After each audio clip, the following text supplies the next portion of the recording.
Participants in.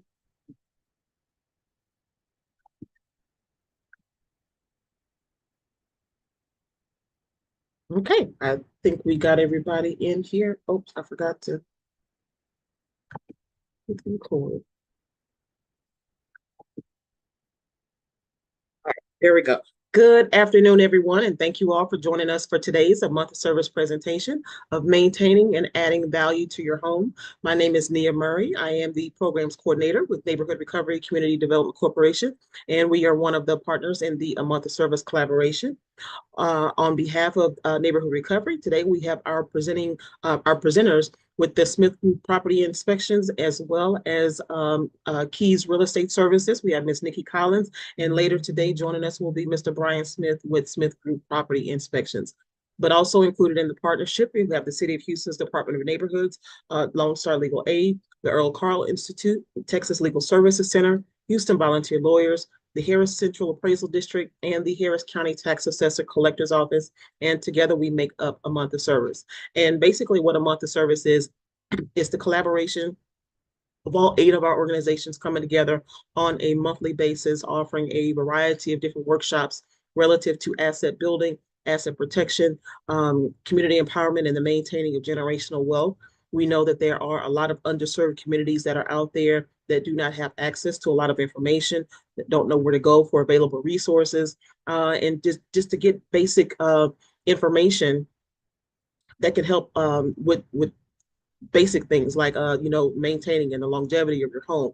So several years ago, we decided to collaborate and come together to create a larger impact, to reach more people. So we decided to collaborate a lot of our initiatives and programs and do them collectively and created A Month of Service. So we used to be out into the community every month in various neighborhoods, but of course had to transition to the virtual platform, which has allowed us to reach even more people in surrounding counties and throughout the entire state of Texas. So know that the information that you do receive here today is relative to the state of Texas. It's not just for City of Houston or something for Harris County. That it is relative to everyone, regardless of where it is that you're joining us from across the state.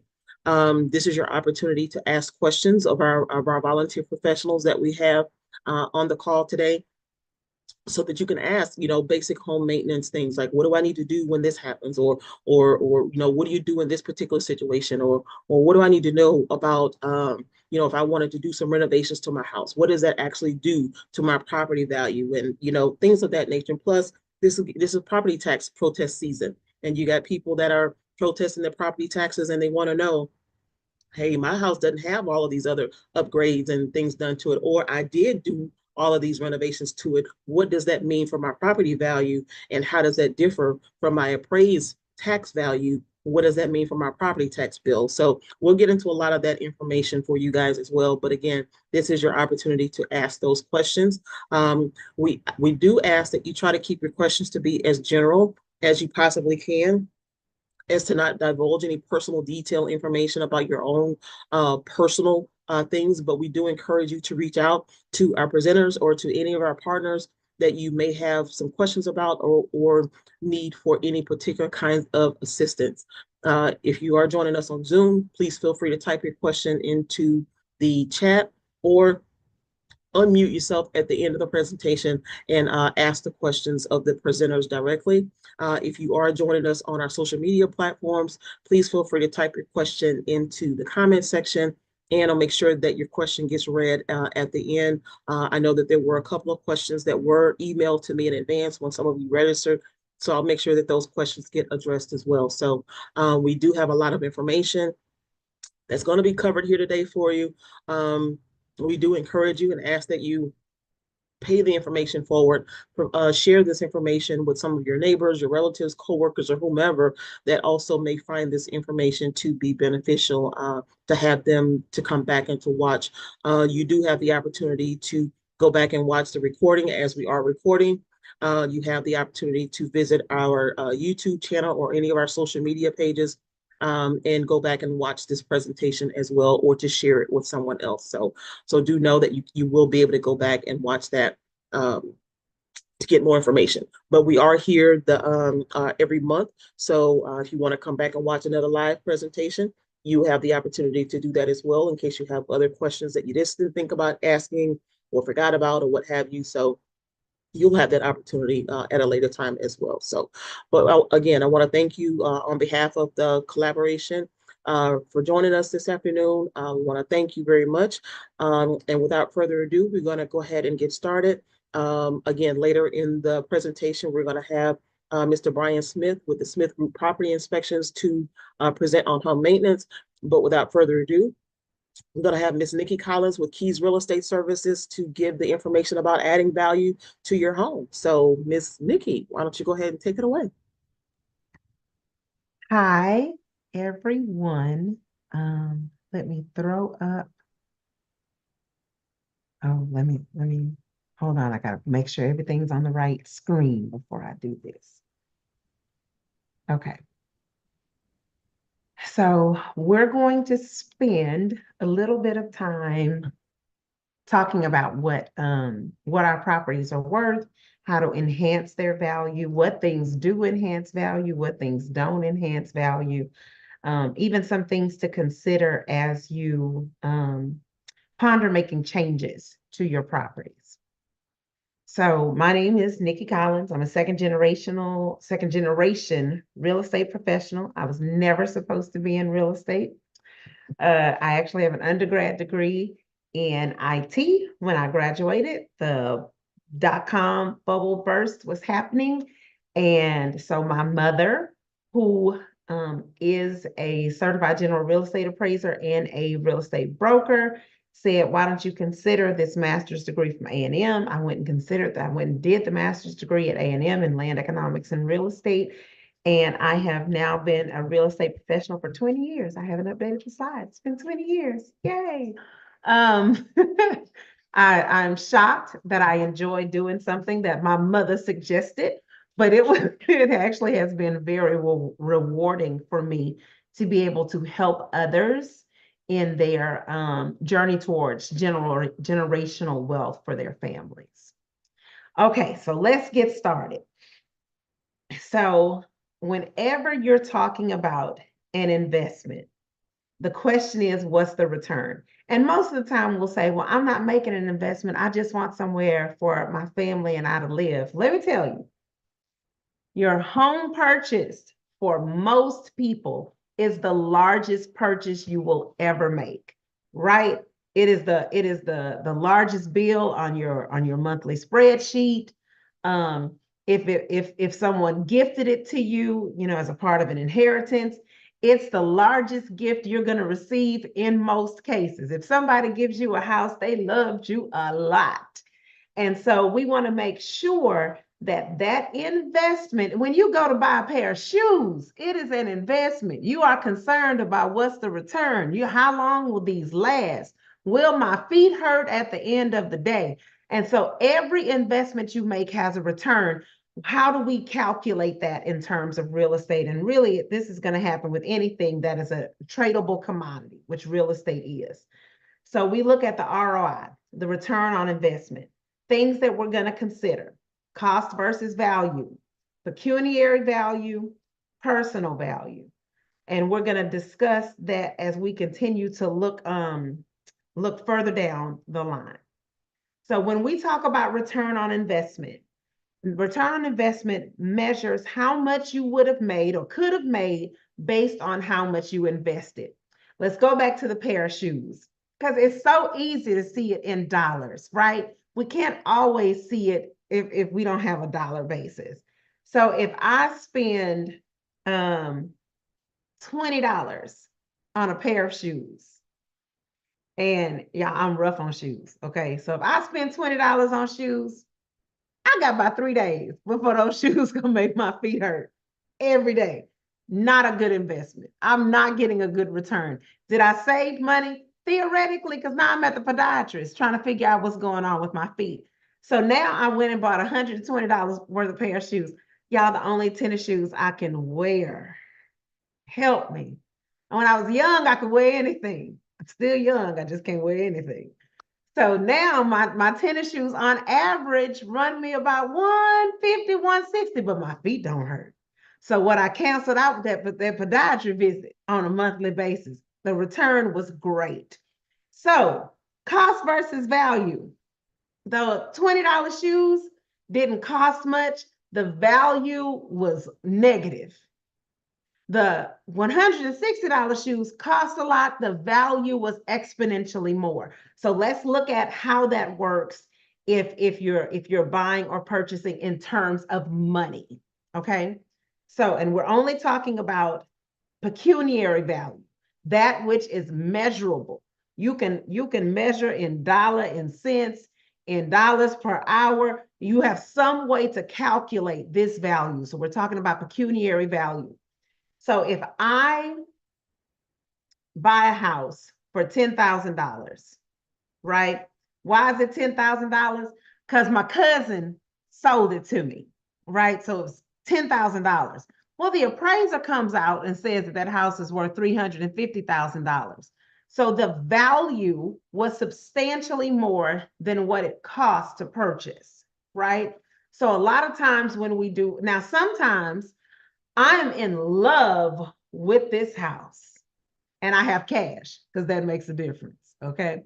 I'm in love with this house and there is a bidding war going on, but I know cash is king. And so I offer these people $500,000 for this house and they snap it up. And oh, it went so fast. We're already in the process. I've told them I'm going to pay cash.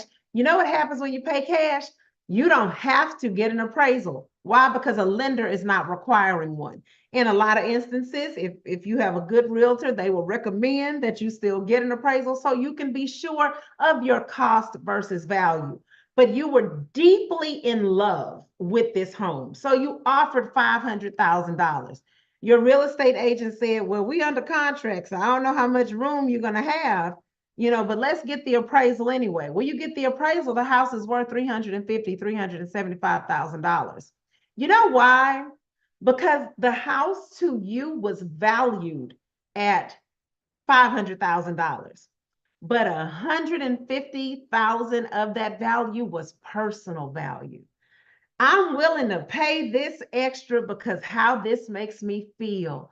It may be that I am buying the house that I grew up as a kid that my parents sold, and now I'm able to go back and buy it for myself. Just those things.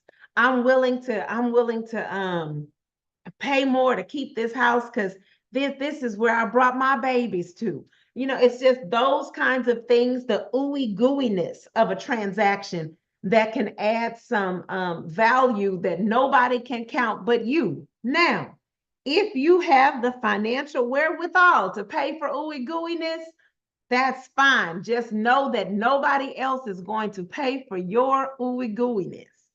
So here's some things we're going to consider as we look at the return on investment. Money is expensive right now. Word on the street is they're supposed to be trying to ease those interest rates. We haven't seen them ease yet, but we're proud because I need to buy a car this summer.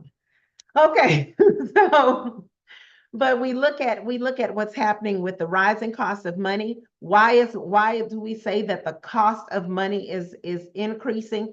Because we are a country built on credit. It's the reality of how we function, right? I go and take out a loan to do my payroll. I take out a loan to buy my supplies. As I get paid for the purchase for whatever I made with my supplies, I go back and pay that loan. As I get paid on projects I've completed, I pay off the loan that I got to pay salaries. That's really how we function. So as interest rates go up, everywhere that there are loans all along the transactional highway. And every time somebody else pays a little more on their loan, you pay a little more. So if you are buying flooring for your home, well, the man who harvested the bamboo had to pay his team. He took out a loan for their salaries. That loan costs more this time. That's passed down to the person, to the manufacturer of the floor. See, because the man who harvested the bamboo is going to sell it to the manufacturer. So he passes on his increased interest to the manufacturer. Well, the manufacturer just had to buy new machinery. And when he bought his new machinery, he took out a loan, increased interest rates. So now he's going to take that interest rate. He's not going to eat that cost because we don't do that in America either. So he's going to pass that along to you, the consumer, at the flooring store. Well, you got to have somebody to install it. Guess what happens? When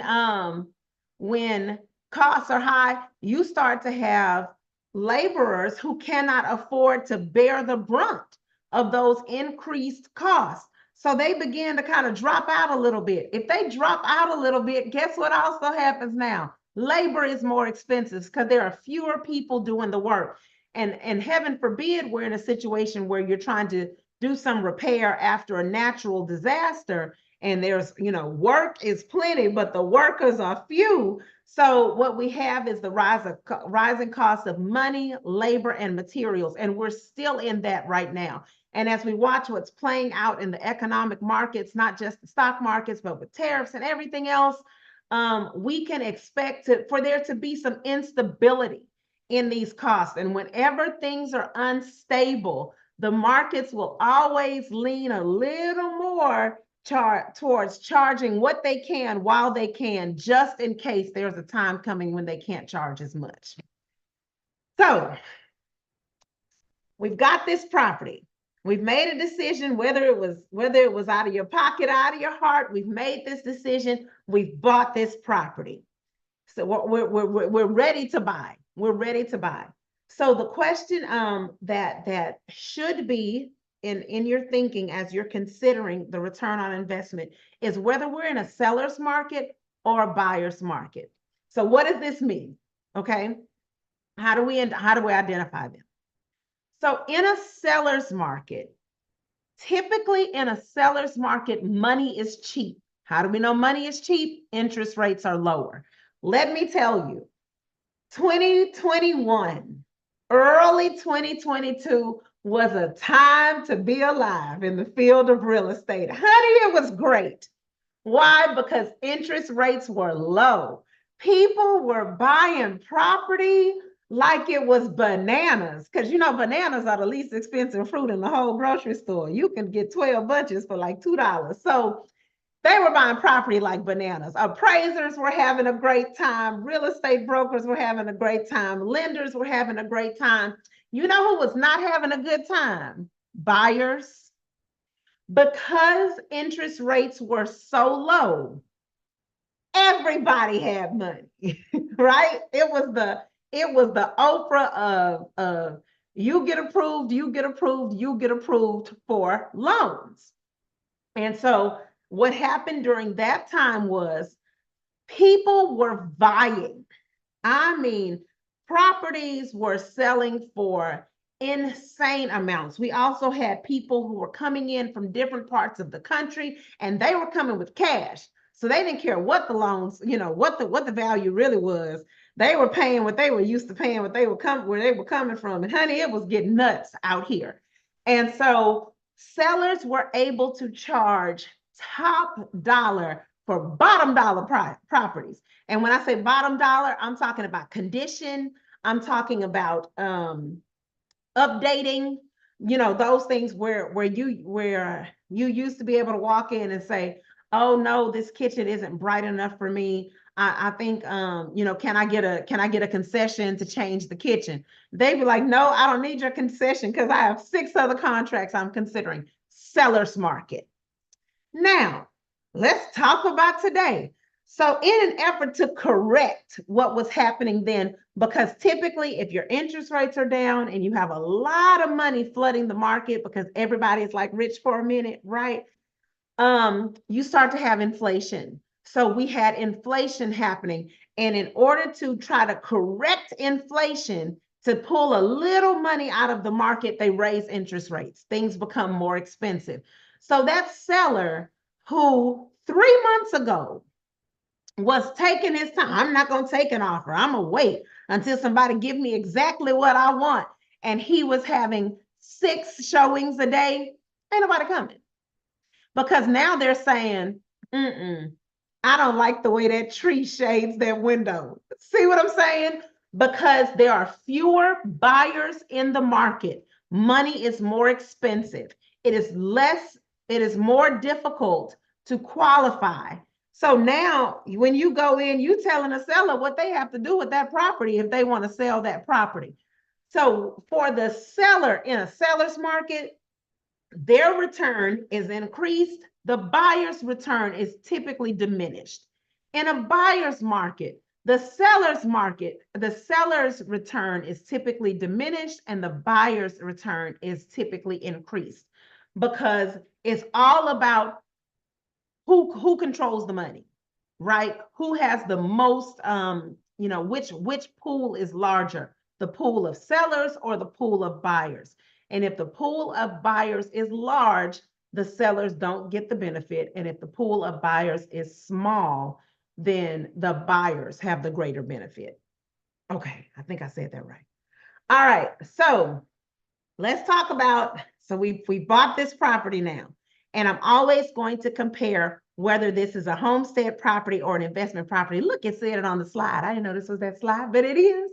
So we're always going to consider the two different things because how you function should be different if it's a property you're living in and if it's a property that is truly just an investment vehicle. It's a property I have purchased because I'm going to do some renovation, I'm going to sell it.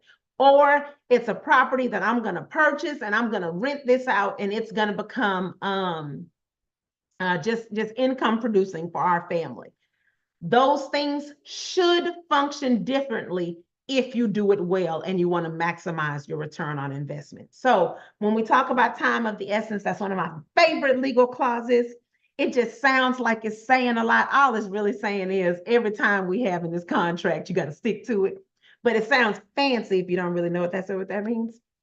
So the first question is, how long are you going to own that property, right? Let's talk about the homestead property first. We're in Houston. People enjoy pools, right? And so we've talked to people who said, I think I'm going to put in a pool so it'll raise my property values. I'm an appraiser. I tell them, don't do that. Not for a property value increase. How long do you plan to be in this house? Well, I plan to stay here another 2 to 3 years. Do you plan to use the pool? Oh, no, I'm just doing it so I can sell the house for more when I sell it. Don't do that. Why? Because pools are expensive.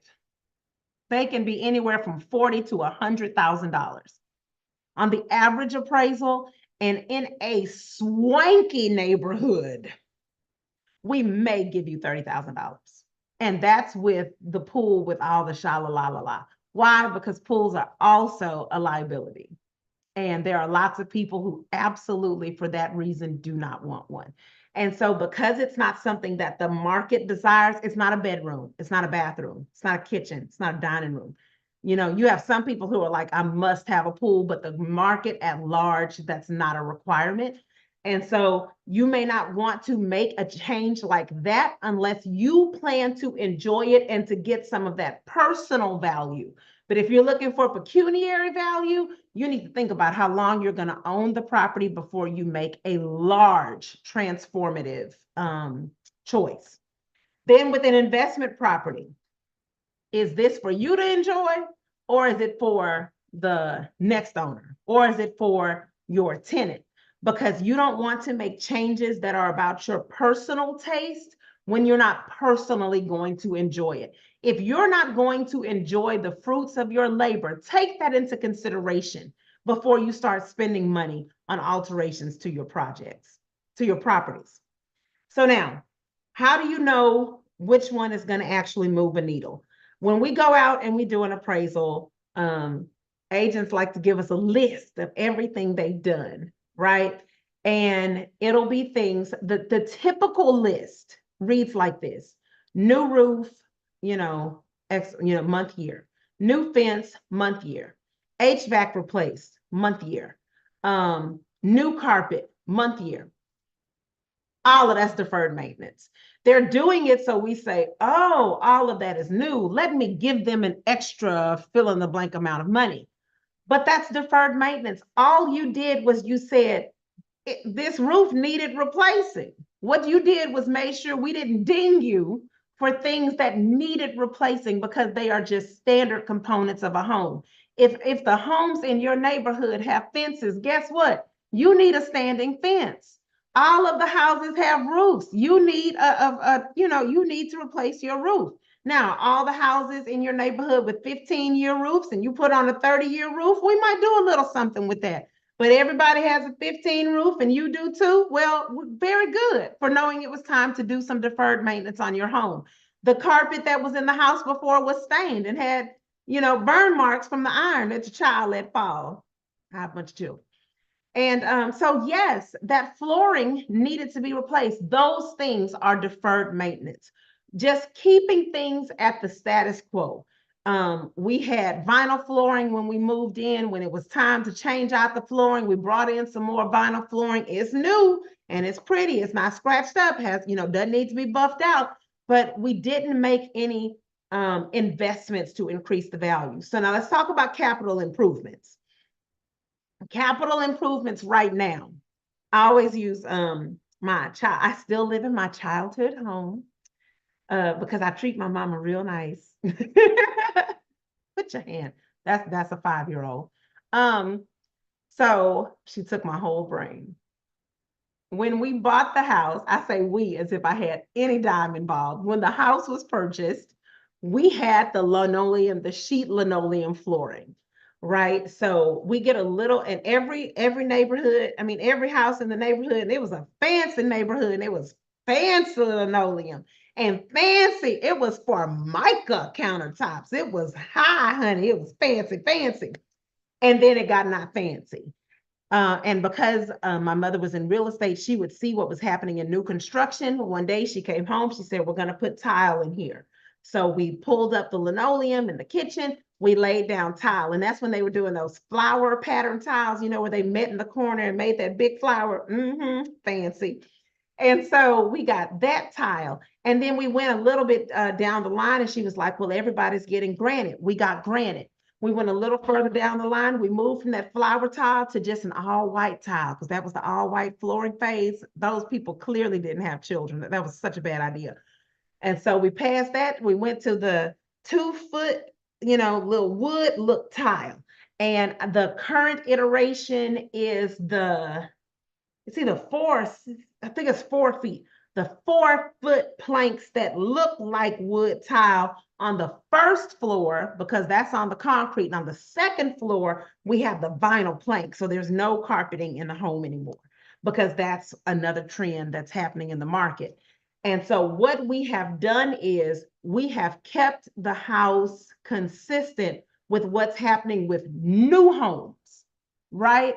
So those are those kinds of improvements that are made to increase the value. Those are the ones you can see on the outside. So we also went in, put holes in the walls everywhere, cut out the galvanized pipe. I don't know if they cut it out. I think they just attached they closed it off and they put PEX in, that plastic pipe. We did that. We went through putting a new electrical panel because, of course, the ones that were in a house in 1980 something don't draw near enough power for what we use in 2025. So it's those things that make a property function like a newer home.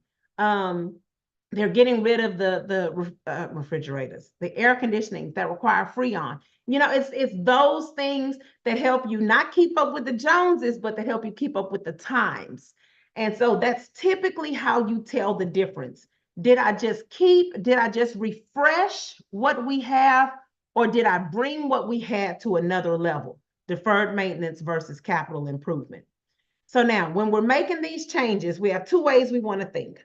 The first thing we want to think about is like a buyer. And now we're talking about if we're preparing a home for sale or rental.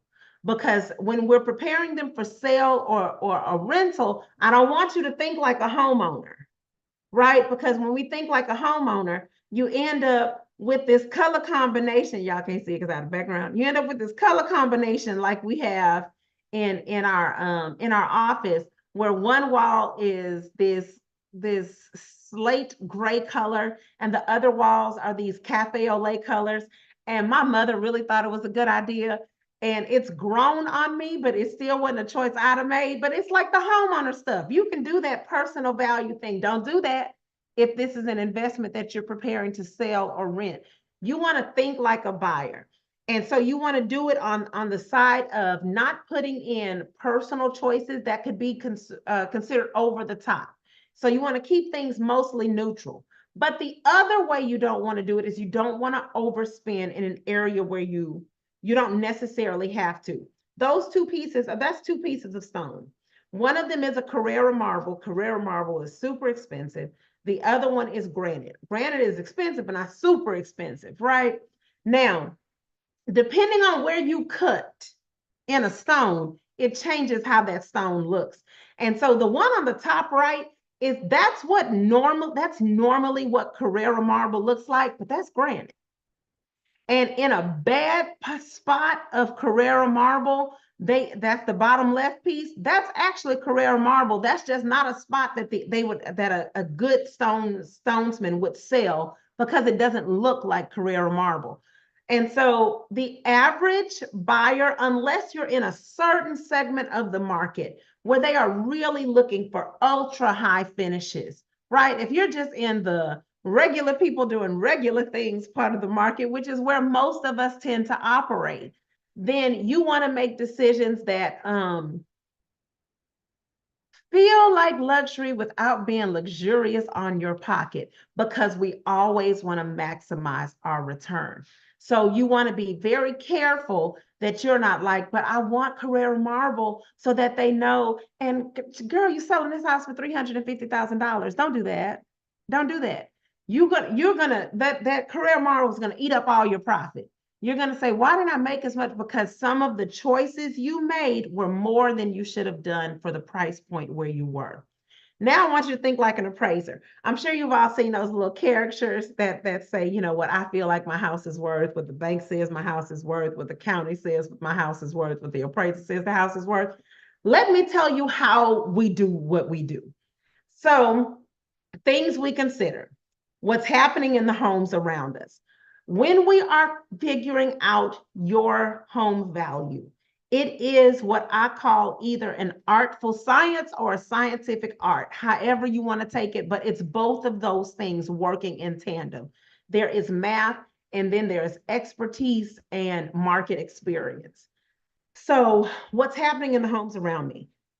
I am 123 Main Street, and I'm a 1,000 square foot house with 3 bedrooms and 2 baths.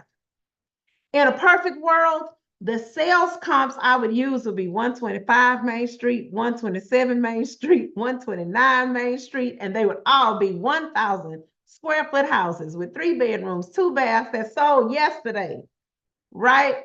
Because we could say, I know for sure, same floor plan, same street, same everything.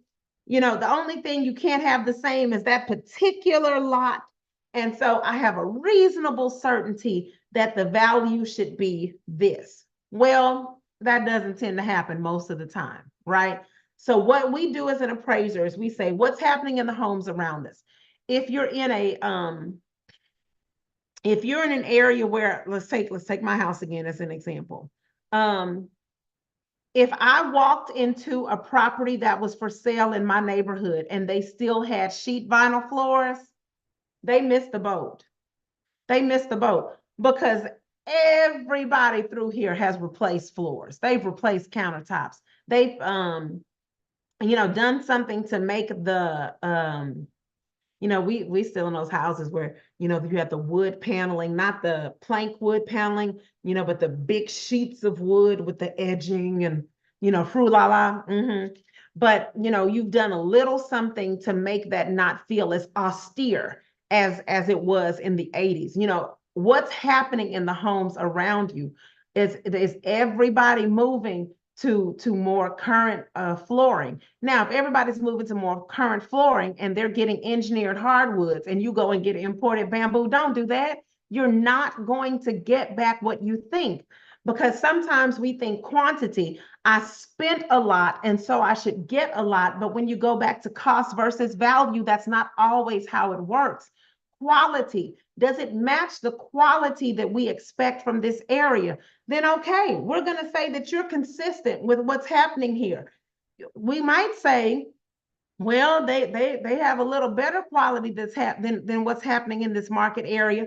But then the question becomes, would a buyer pay more for your bamboo floors at this house than they would to have engineered hardwood at the 5 other houses for sale in the market area for $25,000 less? They would not.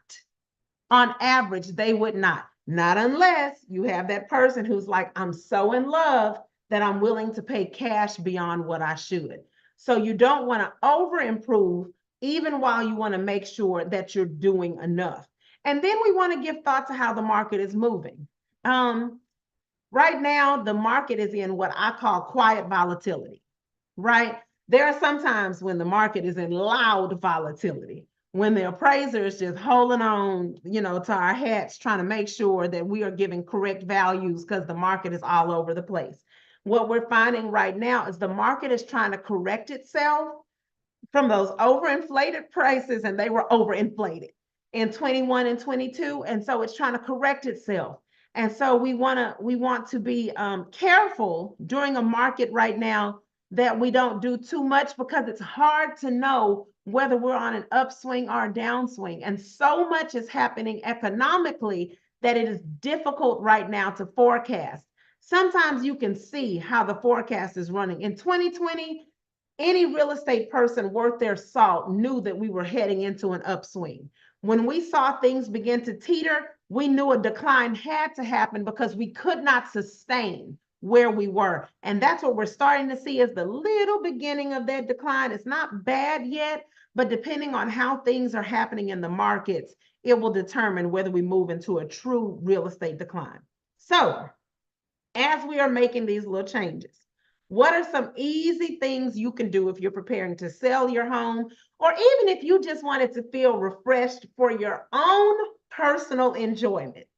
And I have to tell this first one to myself with all 6 of my children, is to clean up. I walked into my back door today. I looked at the door into the laundry room, and I think I can look at our life over the past 2 or 3 weeks on that door. I said, no, we need to take a magic eraser to that door. A good deep clean will sometimes make a place feel brand new. It's the reason why we paid crazy amounts of money to get our car detailed, and we want them to spray in that new car scent because we want to feel what we felt when we bought it just one more time. Same thing in your homes. Give it a good cleaning. If you're starting to see little areas where it can be anything from, you cook a lot, and so those things linger in the air, they settle on your walls. So it may be time for a refresh in your painting. Then if things are damaged or stained, like the little place in the hole, and they put a little bitty hole in that door because we should have bought solid. Anybody with 6 kids should not buy a hollow core door. My bad. They put a little hole in that door, so we're gonna just probably replace the door because I don't know how to fix that. But you want to replace or repair damaged and stained items. So if you're trying to make a big change in the value of your property, whether it's for your own use or if it's for investment, let's talk about what sells houses and what makes a house feel, ooh, even to you. When you look at our appraisal form and they ask you about condition, I don't know how it's going to change. It's getting ready to change everything. But for right now, when you look at our appraisal form and they're asking you about condition, the only 2 rooms they ask about, bedrooms, bathrooms. I mean, bedrooms, kitchens, bathrooms. When was the last time those were updated or renovated? And renovated always means more than updated, because updated means, you did a little something, something, something. Renovated means you went there and you changed that sucker. So those are the 2 big things that determine how much of an increase you can get in valuation. Now, floor and decor, I always tell people to, unless you're going for the personal value, to be as neutral as you can in your decor. I'm not saying just white, but I'm saying my sister built her house. Her bedroom is black. all four walls and the ceiling. Now she has 10, 12-foot ceilings. So in her room, that black ceiling feels majestic and cozy and warm and whatever. But if she was getting ready to sell that house, unless she was looking to sell it to another little bougie person like her, and I can say that because she's my sister, that might not be the best move to have this black primary bedroom, right? So you want to be careful in those bold choices that you make to suit you if the intent is for it to be suitable for someone else. Now, if you're looking to maneuver within a niche market, that's fine. But just realize you're moving within it, you're decreasing the amount of people who could potentially be pleased. And the tighter your pool gets, that also begins to affect your return. So these are the questions I get as an appraiser. Let's get in the mess now that we're wrapping it up. Is this worth it?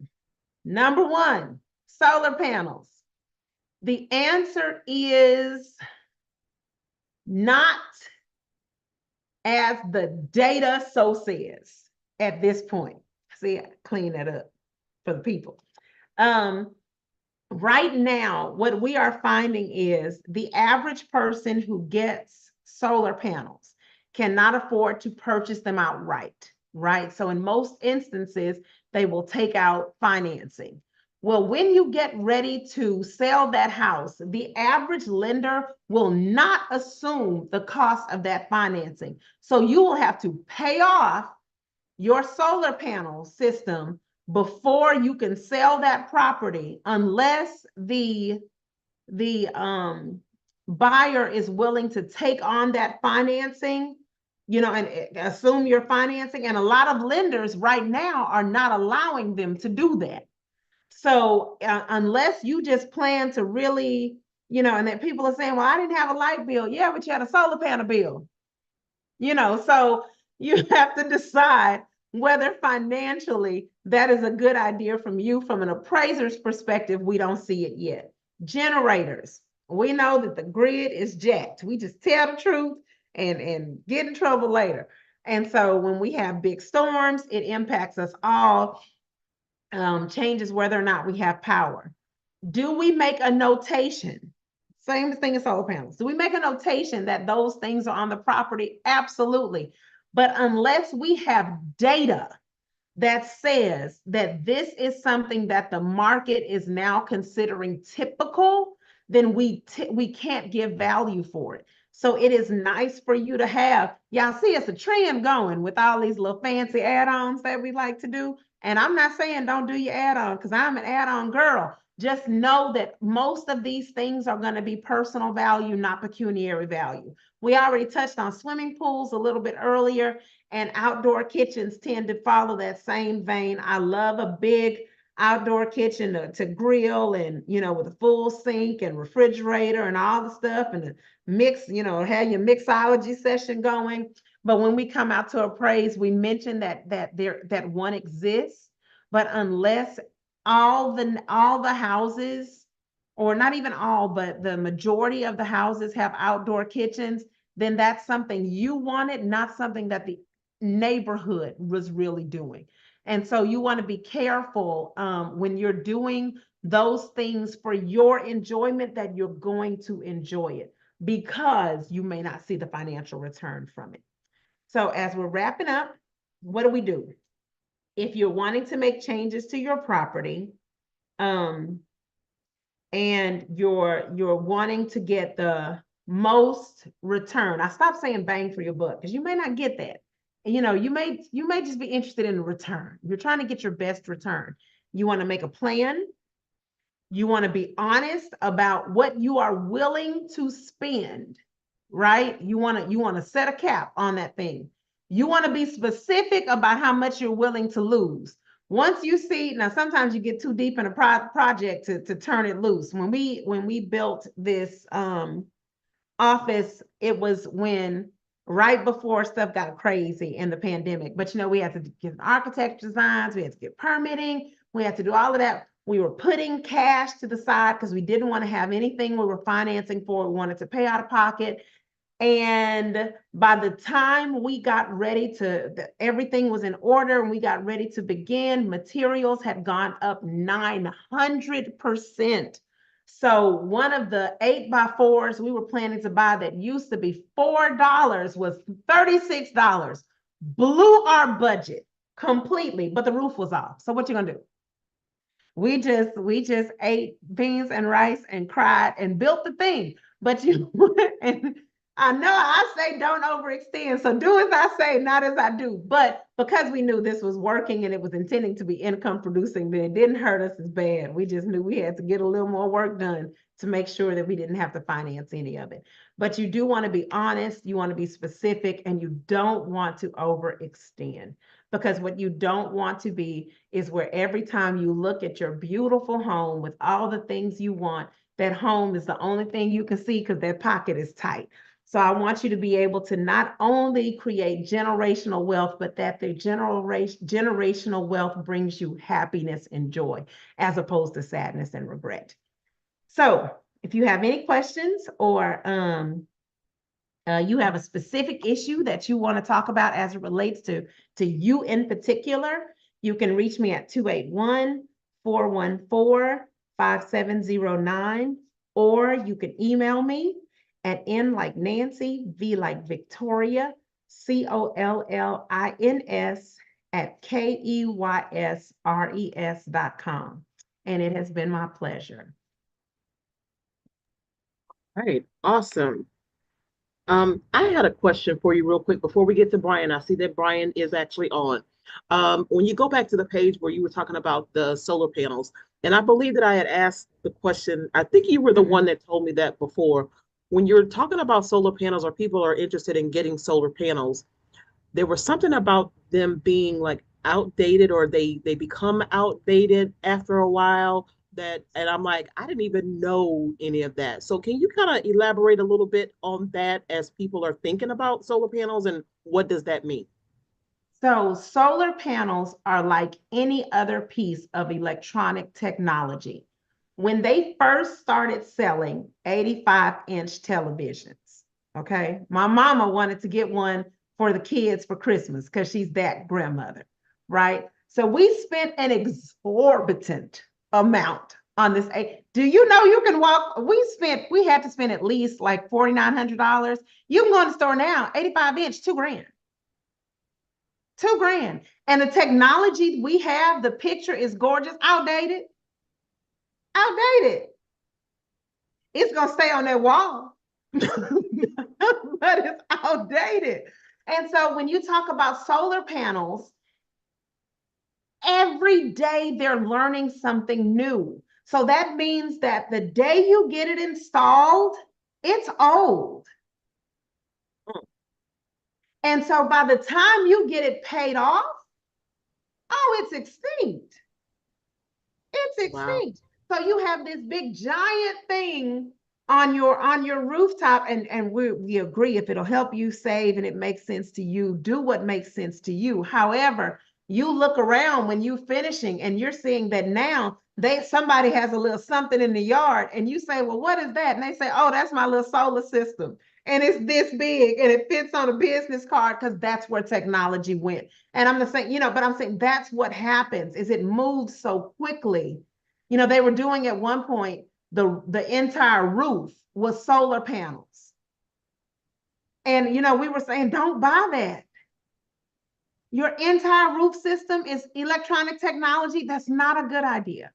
That's not a good idea because of how quickly technology changes. So the solar panels don't update like a computer system or anything like that. They just don't. Well, the solar panel is hardware. You get this. It's not software that you can change. It's like the aluminum gutter you have is an aluminum gutter. It's nothing you can do to change that until you change it out. And so it's the same way with solar panels. So the solar panel is the old big box TV. Yes. The older ones. And so now you got the flat screens and the LCDs and all. And the thing is that different solar panels you'll see, what the technology is depends on when they had it installed. But from the time you have the meeting with the salesperson, somewhere in some office or in some laboratory, somewhere in the world, they are creating the next. It's like when you buy your cell phone. We get so excited about the S this, the Pro that, and you know, in a year, they're already telling you this is old now. You haven't finished paying it off. And so it's being careful of not wanting to of at least realizing what you're doing when you're doing it. Yeah. Because it's okay to want what you want. I'm a girl who wants what I want. I like what I like. But I have to be willing to say, okay, am I willing to pay for this thing that I like?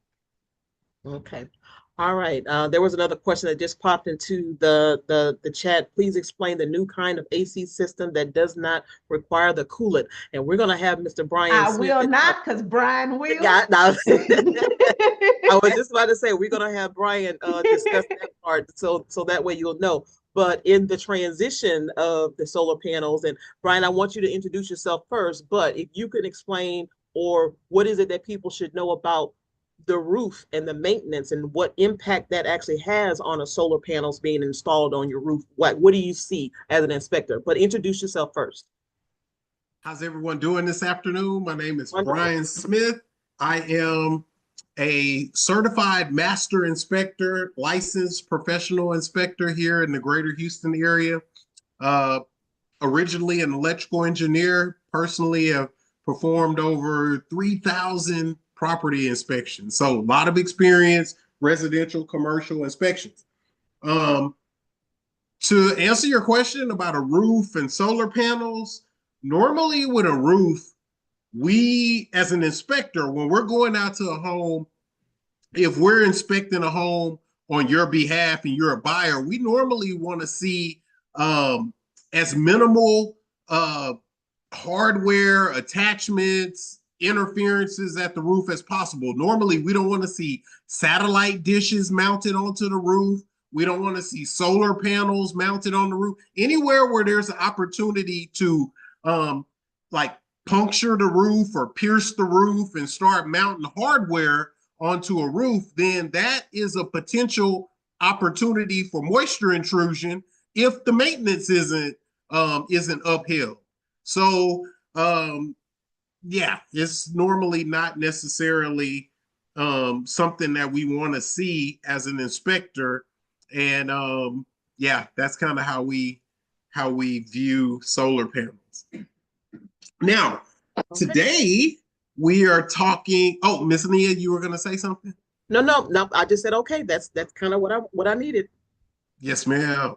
Yes, ma'am. So today, home maintenance is what we're talking about. So what I like to start with is a conversation just at a high level. We work really hard to get into our home, and that's a journey.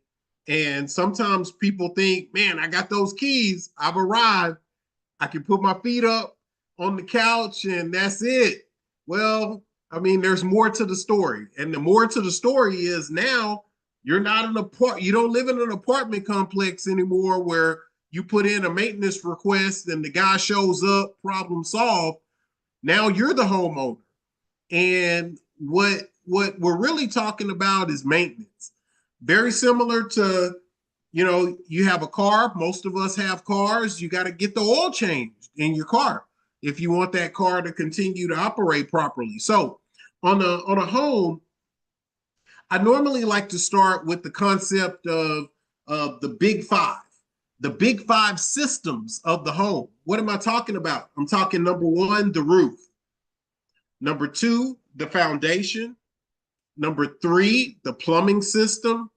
Number four, HVAC. HVAC being the air conditioner, the heater, that type of thing.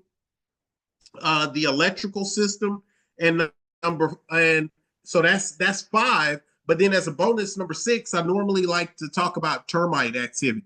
So again, roof, foundation, plumbing, HVAC, electrical, and then termite activity. So those are some of the main areas that can end up costing a lot of money. And what I want to do is just talk about at a high level what you can do as a homeowner as far as maintenance goes. And this is going to help. This is really going to help maintain your property value. You're paying your mortgage, you don't want things to start to decline. So, starting with the roof, what can we do with the roof? So, first of all, the average lifespan for a roof here in the Houston area is about 20 years, give or take a few years, but 20 is about the average. So, the question is, what can we do as a homeowner as far as maintenance goes with our roof? Well, what you see on your screen, we have a checklist that Ms. Nia is going to make available to everyone, and it's broken down into the seasons: spring, fall, monthly, annually. And when we talk about the roof, I mentioned earlier that we normally don't want, if we can avoid it, we really don't want a lot of hardware mounted onto the roof, whether it's satellite dishes, solar panels, whatever the case may be. But if you are going to have those type of things, you have to make sure that at the interface of the hardware and the roof surface that things remain sealed properly so we don't get moisture intrusion. Also, the trees around your home, we don't want tree limbs touching the roof. When the wind is blowing, the tree limbs can sway back and forth. They can rub the granules off of the shingles, and they can overall shorten the lifespan of the roof. So the maintenance of your trees is actually important for your roof.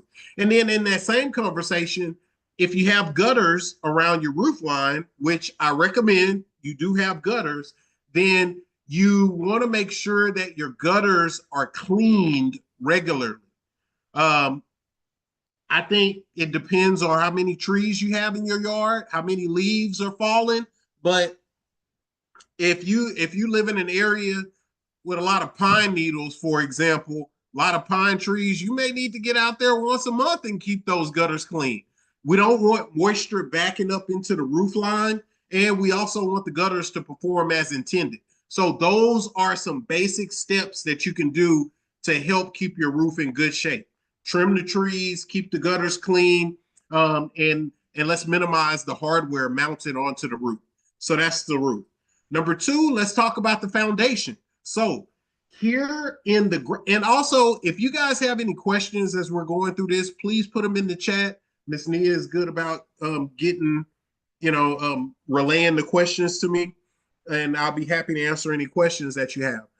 So on the foundation, as a homeowner, what can I do as far as maintenance goes with my foundation? Well, the first thing to understand is that here in the greater Houston area, we have a more clay, expansive type soil.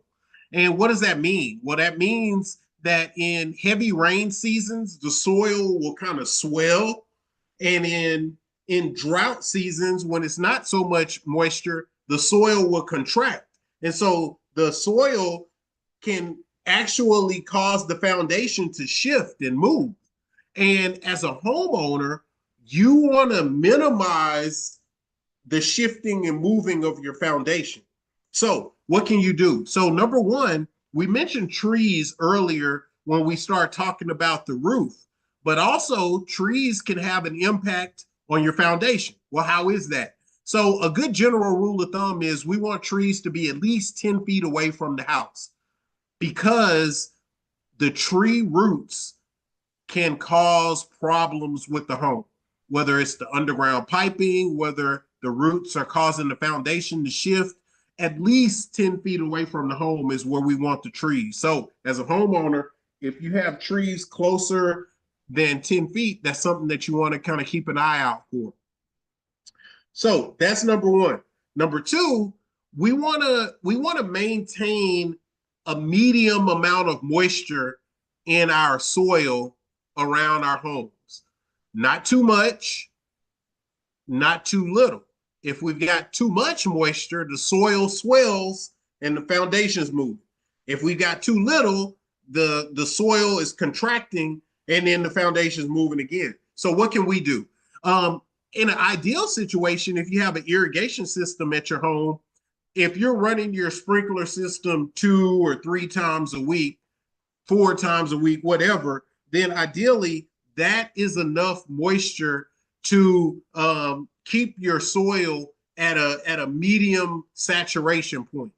Now, if you do not have an irrigation system, then it is not, and it hadn't rained in a while, then it's not a bad idea to give your soil a little bit of moisture. You don't have to, overflow it with water, but if you walk around your home and you see where the earth and the ground, it starts to look like it's blistering.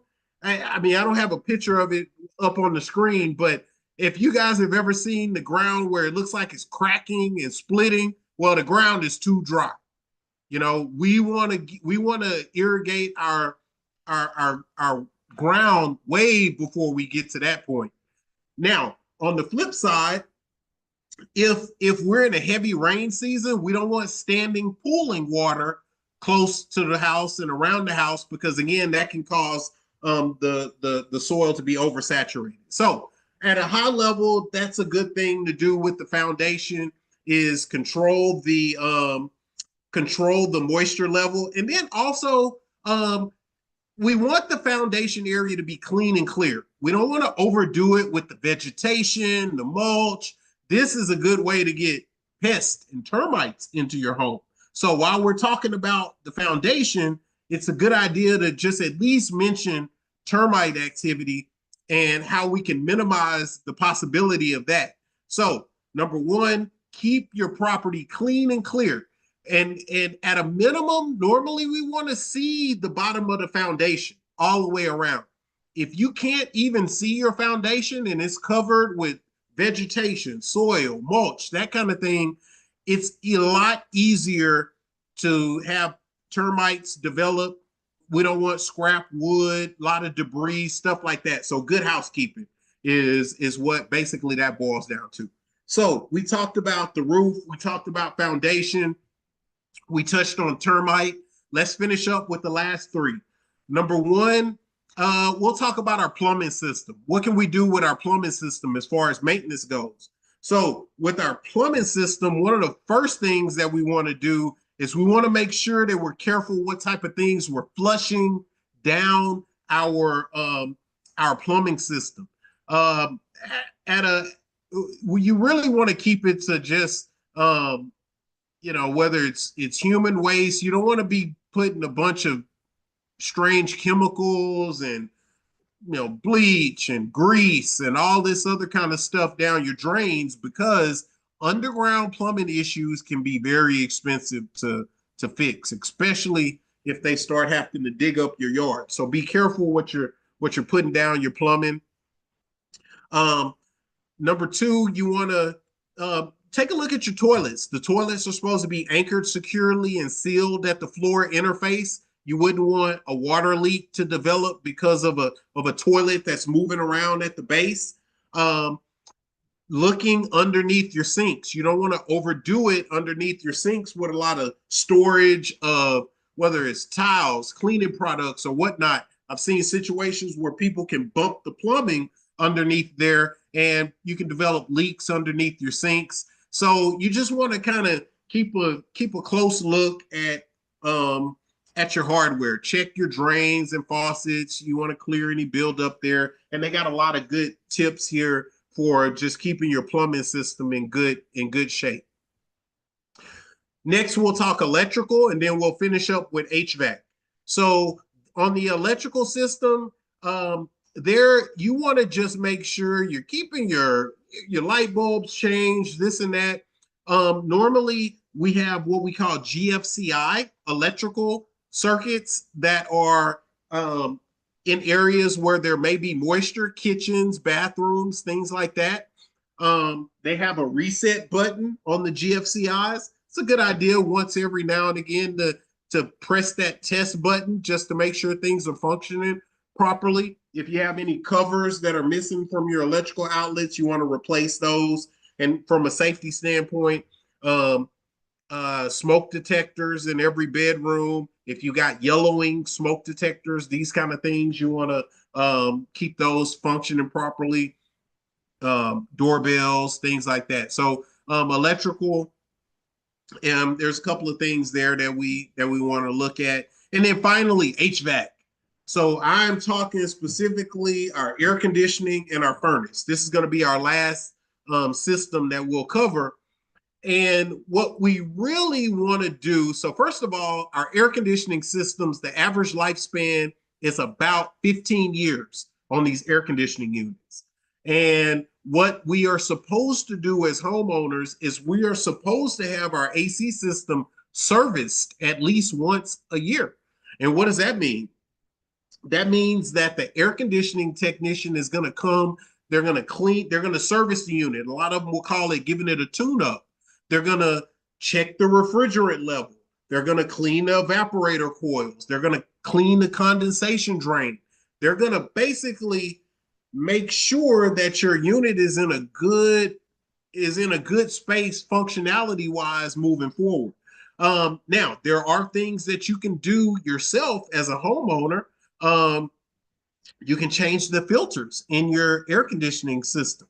A lot of times the filters are located in the ceiling. A good rule of thumb, once every 90 days. Now, it depends on your lifestyle. You have pets, things like that. You may have to change your air filters more frequently.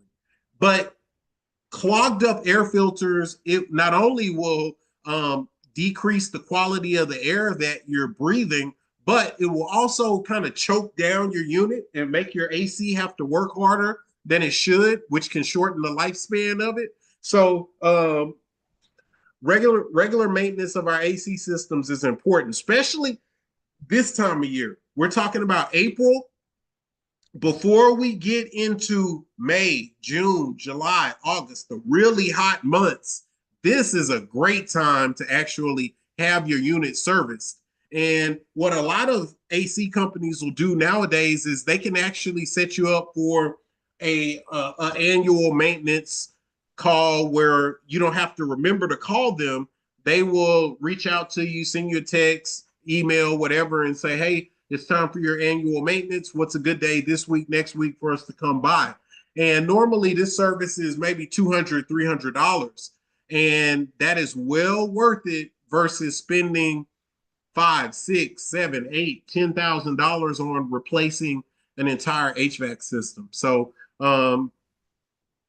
I think at a high level, that's what it's all about. And really it's about being proactive with taking care of your investment. Our home is one of the biggest purchases that most of us ever make in our lifetime. And so there's opportunity to be proactive with your maintenance before things start breaking down on you.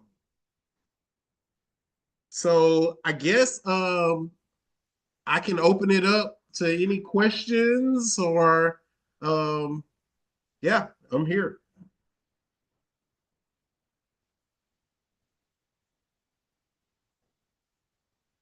Couldn't find my mute button. Okay. Cool beans. The home maintenance checklist that was just on the screen just now, I will definitely make sure that it gets sent out to all of you guys when I send out the link of the recording. So, and I just sat back down. So you addressed the issue about the new coolant. Please explain the new kind of AC systems that does not require coolant. Well, so there's a couple of terms, and I not to get too far in the weeds with the technical terms, but all air conditioning systems require refrigerant is the technical term that they use.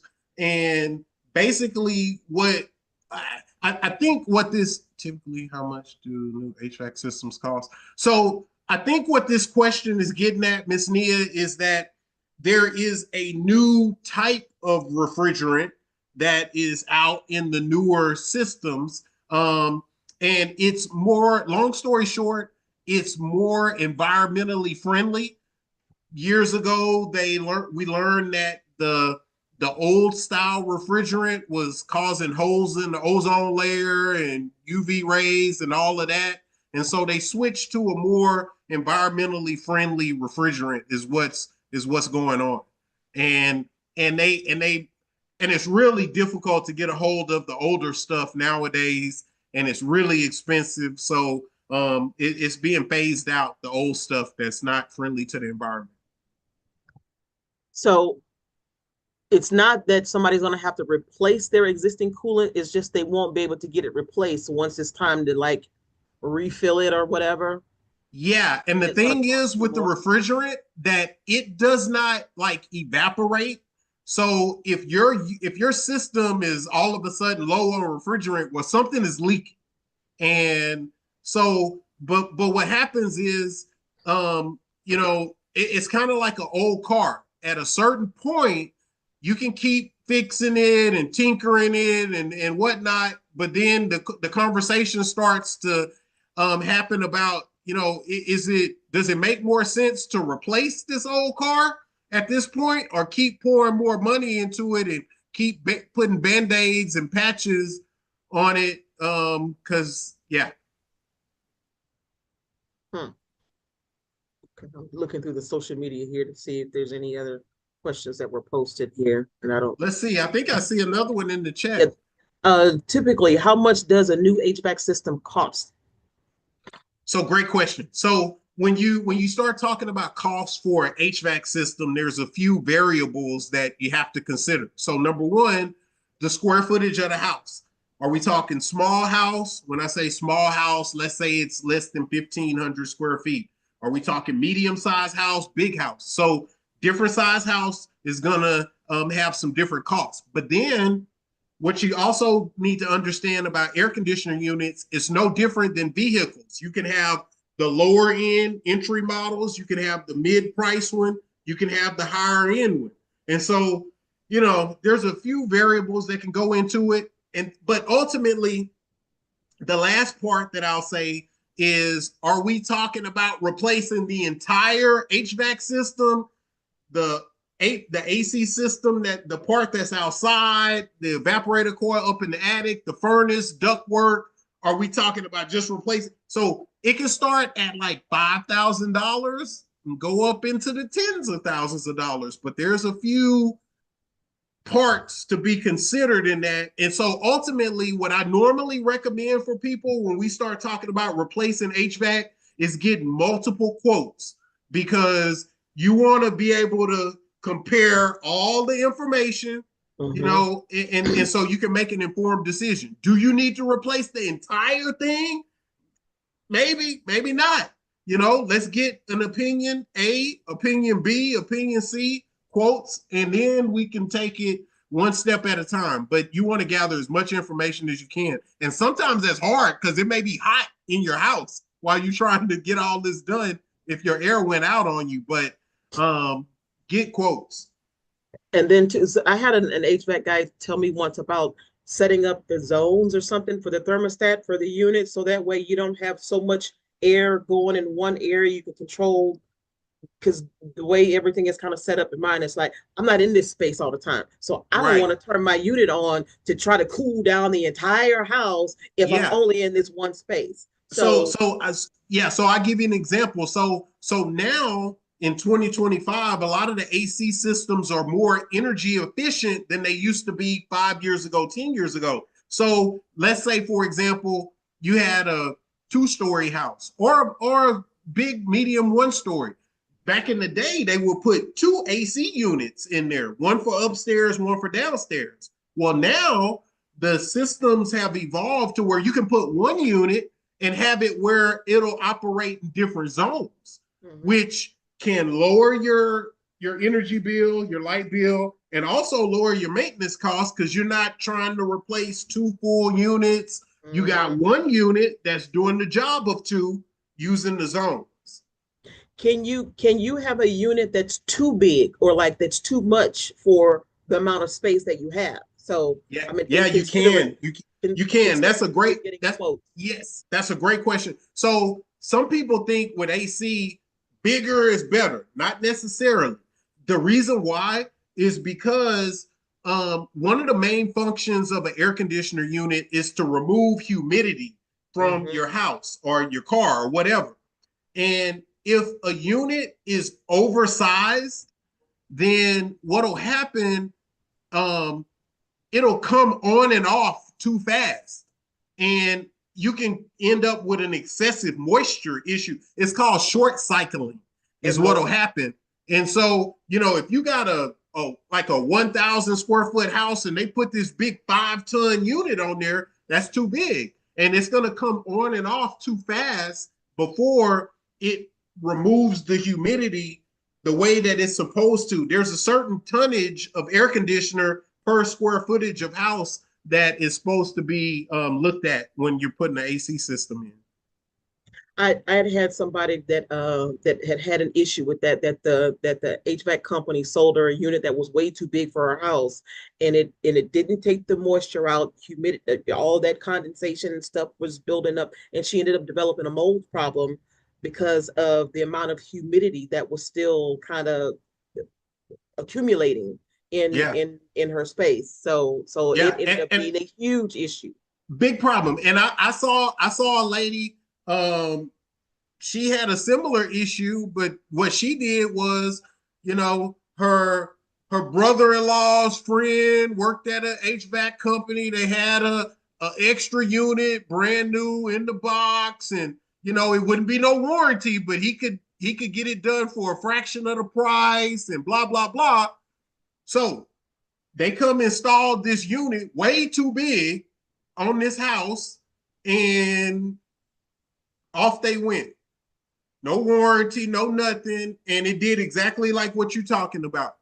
And she couldn't understand what the problem was. It's brand new. I don't understand. Brian, can you, what happened? I say, man, yes, it's brand new, but it's 5 tons. And this is a little house. But isn't that good because it's big? No. I mean, that's not good. So the moral of the story is 2 things. Number 1, don't always buy AC from your brother-in-law. If you're not getting a warranty and a reputable company, be careful. Cheapest is not always best. And number 2, the biggest AC isn't always appropriately sized for every house. What's the average rate for a home inspection if somebody wants to get a home inspected? So a home inspection starts at about $400. I mean, give or take, a little more, a little less, but again, it's based on the square footage of the house. So, and I'm speaking for my company. And with my company, we include termite inspections. We do swimming pools. You look me up on Google, got over 1,000 5-star Google reviews. So you should definitely call me for your home inspection. And you can look him up and watch his videos. And as he's going through an inspection, he'll put those up. This is something you need to check out. This is something you need to be aware of and be mindful of. Yeah, that's right. How often would you recommend somebody to just get an inspection just because they want to know what's kind of going on? So that's a really good question. So there's a couple of different scenarios that I recommend where people consider having their home inspected. So number 1, obviously, if you're buying or selling the house, I mean, you need to have a trained set of eyes looking at it. Number 2, let's say you bought a house, new construction. Normally there's a 1-year warranty with these new construction houses. Before that warranty expires, 10 months, 11 months, we should do a full inspection of that house and turn in all those findings to the builder before your warranty expires, and it's your responsibility. So that's another good time. Also, if you're doing some kind of remodeling at your house and the contractor saying, hey, I need to get paid, that I need to get paid right now. Well, did they do it right? Maybe, maybe not. If you're a little unsure, you might want to have a third-party neutral inspector look at it before you hand them that check. Because once you hand them that check, you'll never see them again, right?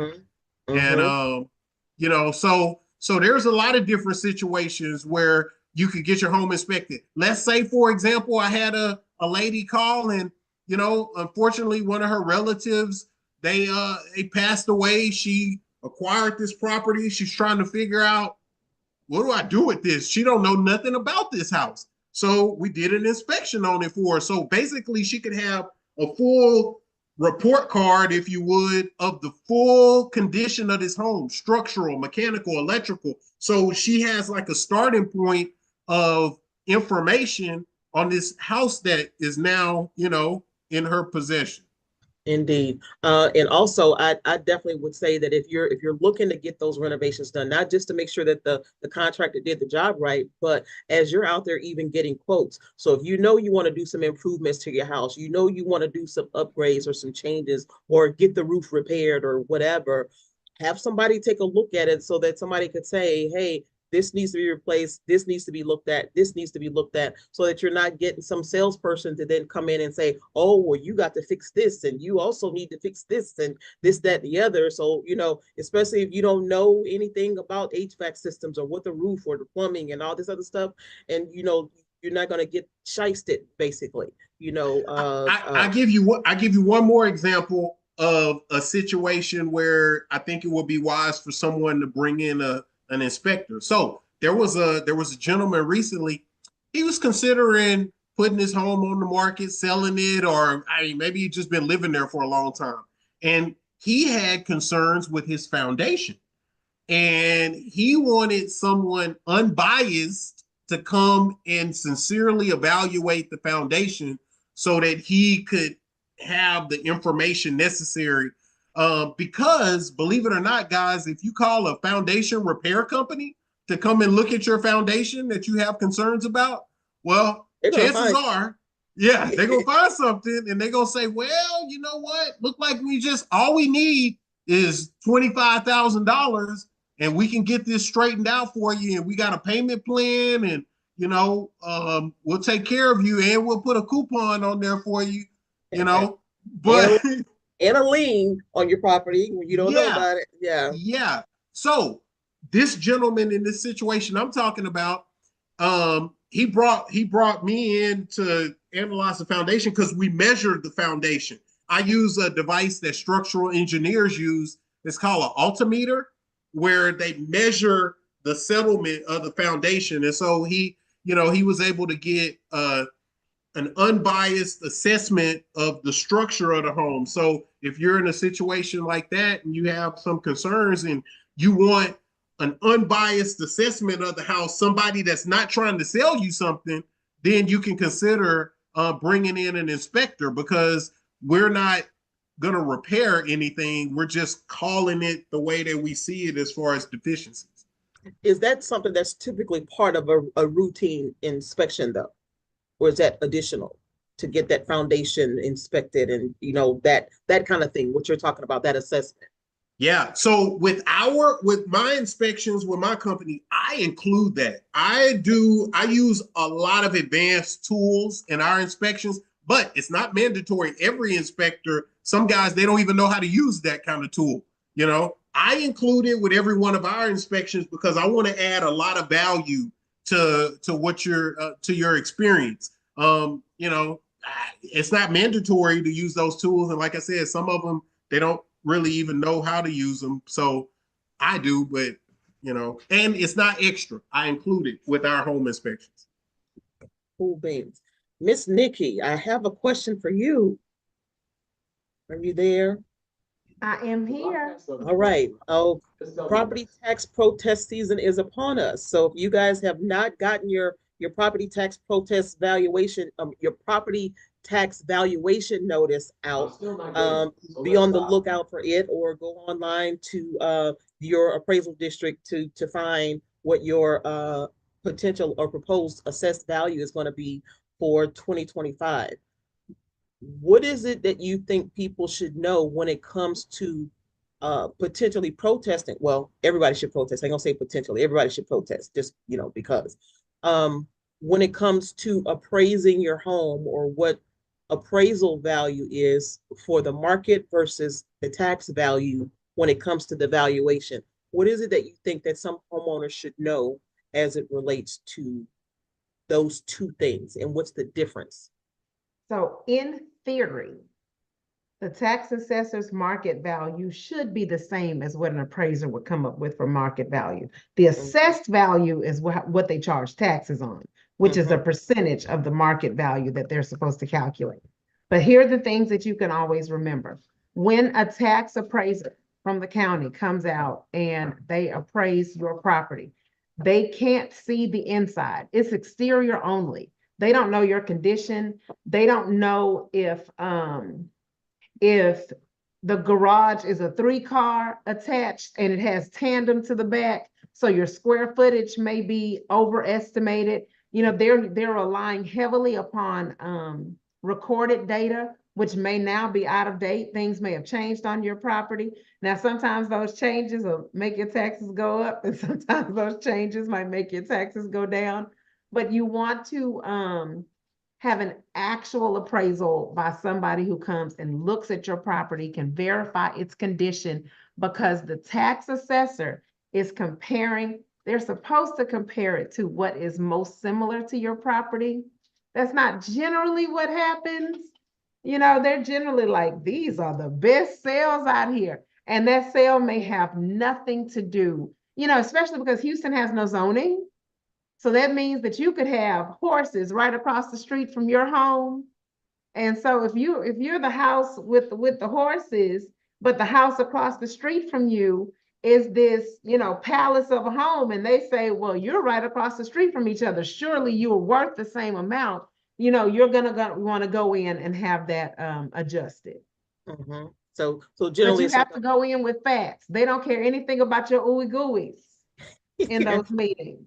in addition to that, when you've got a whole bunch of maintenance stuff or a bunch of expensive stuff that's going on in your house, and you know that it's going to impact the value, that's where an inspector would actually also come in that can say, hey, this roof is outdated, it needs to be replaced. You got this plumbing problem. So if you put your house on the market, you're not going to get that value for your house because you've got all of this stuff that's now wrong with it, and that could potentially impact your assessed property value, because you always want the assessed value to be less than what the market value is, because that's what you, again, being charged the taxes on. So that's something that you guys definitely need to keep in mind as we're going into this protest season.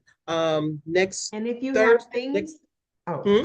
if you have things that need to be done, just don't make a list of the things that need to be done. Have a contractor give you a quote, Mm-hmm. because they want numbers. They want facts, not just suggestions. Mm-hmm. And then you can also talk to realtors to see if they can give you some comps, some comparisons of what's actually been selling in the area that's comparable to your house. Because again, they put this general kind of assessment out there, and it's not even comparing your house to a house that's exactly like yours. They may be looking at a house that sold $50,000 more than what your house is worth, because they've got all these extra upgrades and things that are in it, and it's not even compared to yours, or has an extra bedroom or something that somebody's renovated or whatever. There's all these different scenarios that are out there that can impact the difference between you saving money on your property taxes and you actually paying the most on your property taxes, or you having it for the most amount of money out there on the market and you not actually being able to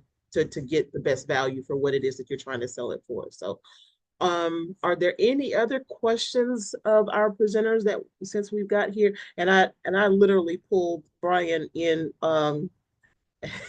at the 12th minute, like literally today. Hey, it's to, all to it's give all you good. I'm here when you need me, Miss Nia. I'm here.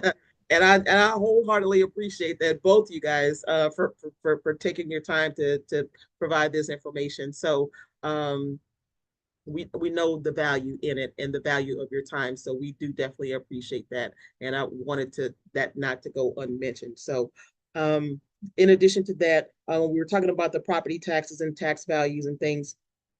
Next Wednesday, the 23rd, is our property tax workshop, where we will have the appraisal district and the tax assessor collector's office to come out to talk, and they will have members of the appraisal review board to be present to kind of go through the process of what it takes to actually protest property taxes, what they look for, how do you schedule, what that whole process is like, since we're in that season. So if you guys have questions about that, you definitely want to make sure that you do tune in for that presentation as well.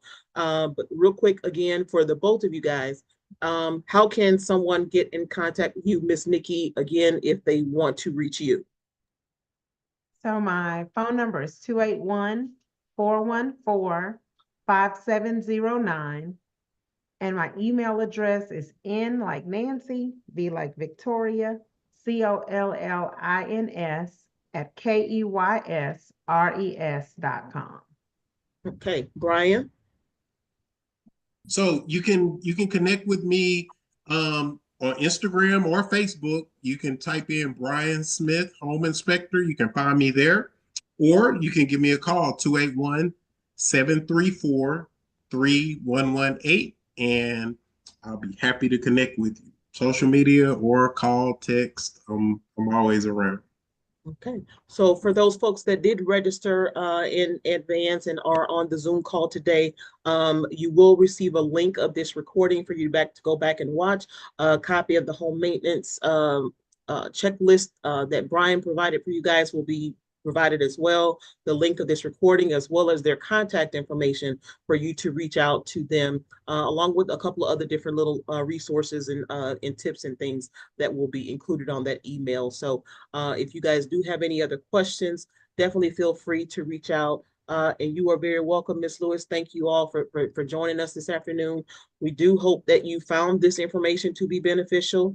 Again, pay it forward, pass it along to your neighbors, your loved ones and things, co-workers, other family members that also may need to receive this information as well. So again, we're here every month. If you guys want to come back and join us again, if you have other questions that you might have, feel free to reach out. At the end of this presentation, you're going to see a link, a Zoom link that's going to pop up on your screen. If you guys could take a couple of minutes and to complete our quick survey, basically just kind of tell us, what were your thoughts, your ideas about the presentation.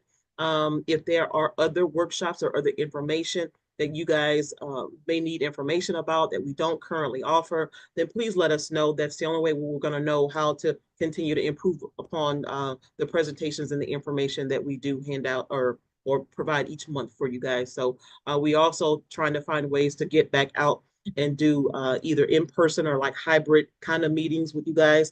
We know that there's still that technical divide with a lot of folks being out in the community and not knowing how to access Zoom or social media, and they still need this information. So we're trying to figure out how do we get back out into the community as well. So look for us sometime soon. Hopefully in a neighborhood near you, where we can get you guys scheduled to present. Not necessarily you guys being there in person, me being in person somewhere, and have you guys then still present, because we still want to make it convenient for you guys that you don't have to pack up and move around and things like that, because I know that's almost going to be impossible during the day to get you guys there. But I'm trying to figure out how do I get this set up so that I can kind of, set up these little mini hybrid stations kind of around. So if at this multi-service center, if I know I can get a bunch of people in a room that can tune in and watch the presentation while I can get something else set up on another side of town, that's what I'm looking to do. So that way we can, get the information out, again, still to as many people as we possibly can, but I gotta get people willing to set up the presentations for people to actually watch. So that's what I'm trying to do. So if you guys know of any churches or other community centers, other, activity centers and things that would be interested in doing something like that, then please feel free to reach out to me and I'll be happy to come out and try to do some type of a presentation, whether it's the home maintenance, the property tax, our wills, our estate planning, our clearing title, our evictions, our foreclosure, whatever it is that we currently offer that is needed in your community. Please reach out to me so that we could try to get these stations set up for people to actually be able to watch and to hear these presentations, because it's a lot of information out there that we still know a lot of people are not getting access to, that they still need, that they're still calling and asking questions about. So we want to try to get that information out as much as we possibly can. So with that being said, thank y'all again very much. We really appreciate your time. We appreciate you all stopping by to watch and to view the presentation. You all have a wonderful remainder of your afternoon. Take care of yourselves. Stay safe. Enjoy this beautiful weather while we can, but today we don't know in a couple hours what it's going to look like because we're in Houston. So there's no telling. But while we can, get out there and enjoy it. And you all, we will see you all next time. So have a wonderful afternoon.